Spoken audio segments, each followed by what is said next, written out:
terkait dengan persoalan kebakaran hutan dan lahan atau karhutla di Kalimantan yang kembali menjadi perhatian serius pemerintah pusat.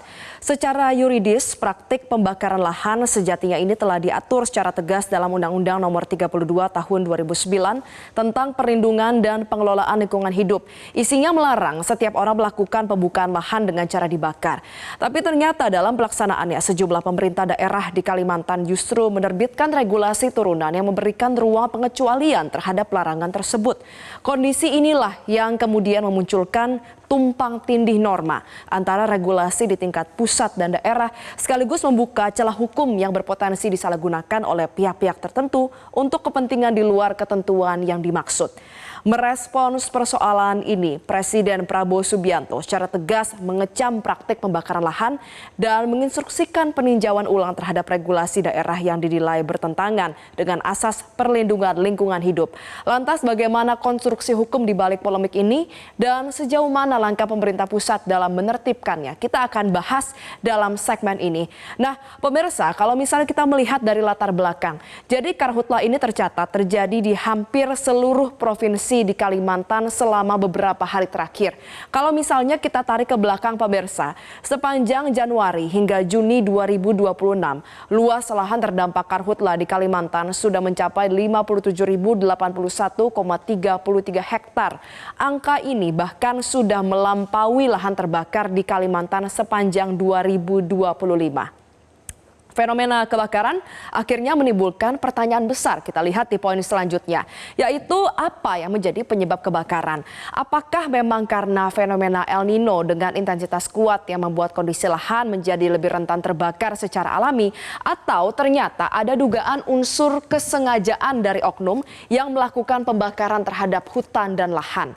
Nah, untuk menindaklanjuti dugaan tersebut, akhirnya Kepolisian Republik Indonesia melakukan proses penegakan hukum. Kita lihat di poin selanjutnya, jadi Kapolri ini mengatakan secara langsung bahwa pihaknya telah mengantongi sejumlah nama dan juga mengamankan pihak-pihak yang diduga terlibat. Secara konkret, Polda Kalimantan Tengah juga telah menetapkan 12 orang sebagai tersangka dalam perkara ini. Temuan ini memunculkan pertanyaan mendasar dari sisi regulasi.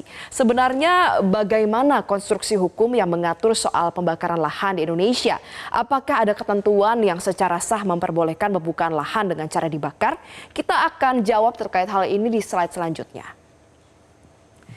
Jadi pemirsa, ternyata ada loh satu ketentuan yang dikeluarkan oleh pemerintah Kalimantan Barat yang secara khusus memberikan legitimasi hukum bagi praktik pembukaan lahan dengan cara dibakar. Pengaturannya tertera dalam Peraturan Daerah Provinsi Kalimantan Barat Nomor 1 Tahun 2022.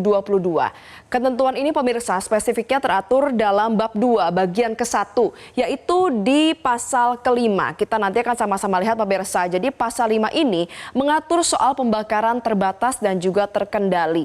Kalau misalnya secara normatif pemirsa kita lihat di pasal 5 ayat 2 dan ayat 3 ini, pasal ini memberikan izin bagi masyarakat di Kalimantan Barat untuk membuka lahan perladangan dengan cara dibakar dengan landasan pertimbangan kearifan lokal yang memang sudah lama berlaku di tengah masyarakat setempat.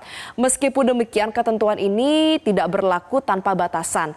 Pasal 5 ayat 3 secara eksplisit mengatur luas maksimal lahan yang boleh dibuka dengan cara dibakar, yaitu paling luas 2 hektar untuk setiap kepala keluarga.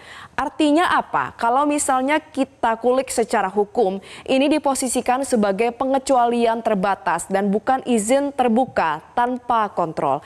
Kita beralih ke slide selanjutnya pemirsa, kita akan sama-sama melihat bagaimana aturan dan juga teknis dari regulasi pembakaran dengan cara dibakar ini. Nah, pemirsa, secara teknis pemberian izin terbatas ini tetap diikuti oleh serangkaian persyaratan yang memang diatur secara ketat. Kita lihat sama-sama dalam pasal 5 ayat 4 Perda Kalbar nomor 1 tahun 2022. Setidaknya ada 8 syarat yang wajib dipenuhi sebelum proses pembakaran bisa dilakukan. Kita lihat satu persatu. Di antaranya adalah masyarakat ini wajib membuat sekat bakar di sekeliling lahan dengan lebar yang cukup dan juga aman untuk mencegah api menjalar ke lahan sekitarnya. Kemudian, masyarakat juga wajib menyediakan bahan dan peralatan pemadam api yang memadai. Dan kita juga melihat ya, di huruf C ini wajib memberitahukan pemilik lahan yang berbatasan sebelum melakukan pembakaran. Artinya memang sudah ada langkah-langkah yang harus dilalui. Kemudian di slide selanjutnya kita juga akan melihat syarat-syarat selanjutnya yang ditetapkan dalam Perda Kalbar nomor 1 tahun 2022 ini. Kita lihat di huruf D. Jadi proses pembakaran juga harus dilakukan secara bergiliran yang diatur oleh perangkat desa atau kelurahan sesuai dengan kondisi di lapangan.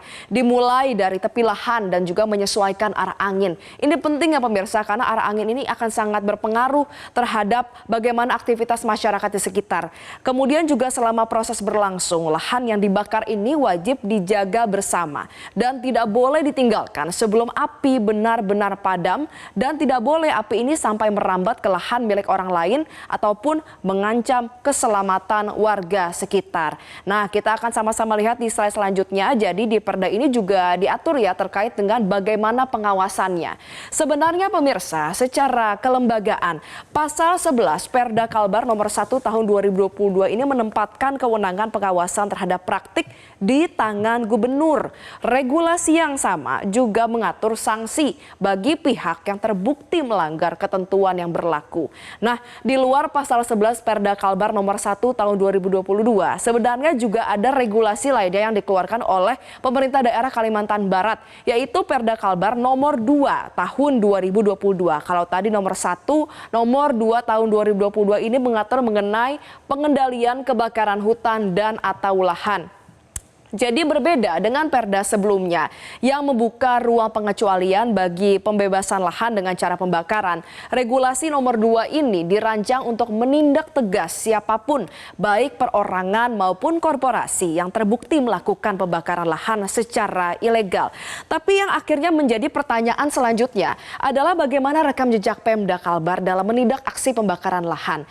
Kalau misalnya kita coba menelaah dari sisi penegakan, Gubernur Kalimantan Barat sebelumnya, bukan yang saat ini menjabat, yaitu Surtamiji, dikenal cukup tegas dalam menerapkan Perda nomor 2 tahun 2022 tersebut.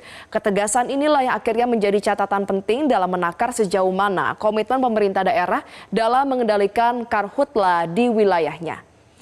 Kita beralih pemirsa ke slide selanjutnya. Merespons meluasnya karhutla di Kalimantan, akhirnya Presiden Prabowo Subianto mengambil langkah tegas. Presiden menginstruksikan Gubernur Kalimantan Barat untuk mencabut Perda nomor 1 tahun 2022 yang selama ini memperbolehkan pembukaan lahan dengan cara dibakar tersebut.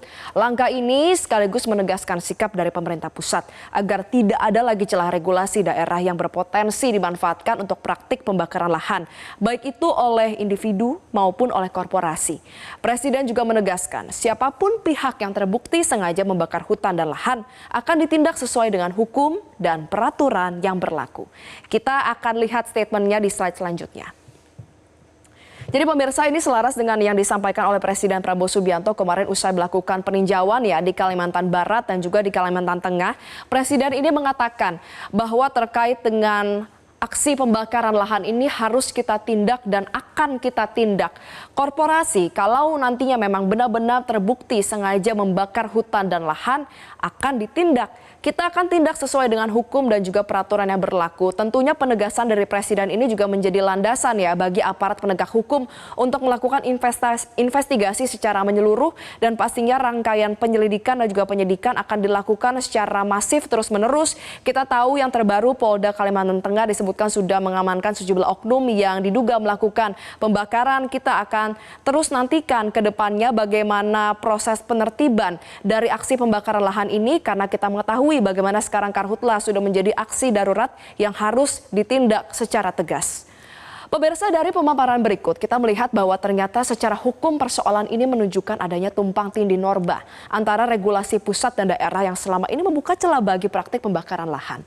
Langkah Presiden menginstruksikan pencabutan Perda Kalbar nomor 1 tahun 2022 menjadi sinyal kuat bahwa pemerintah pusat ingin memperketat tata kelola penanganan karhutla agar bencana tahunan tidak terus berulang. Kita sama-sama nantikan dan tentunya kita harapkan karhutla yang saat ini tengah terjadi di 4 provinsi di Kalimantan ini dapat segera ditangani, dapat segera padam dan tidak meluas agar memang aktivitas masyarakat tetap berjalan secara normal dan tentunya juga lingkungan di Kalimantan ini bisa terus terjaga.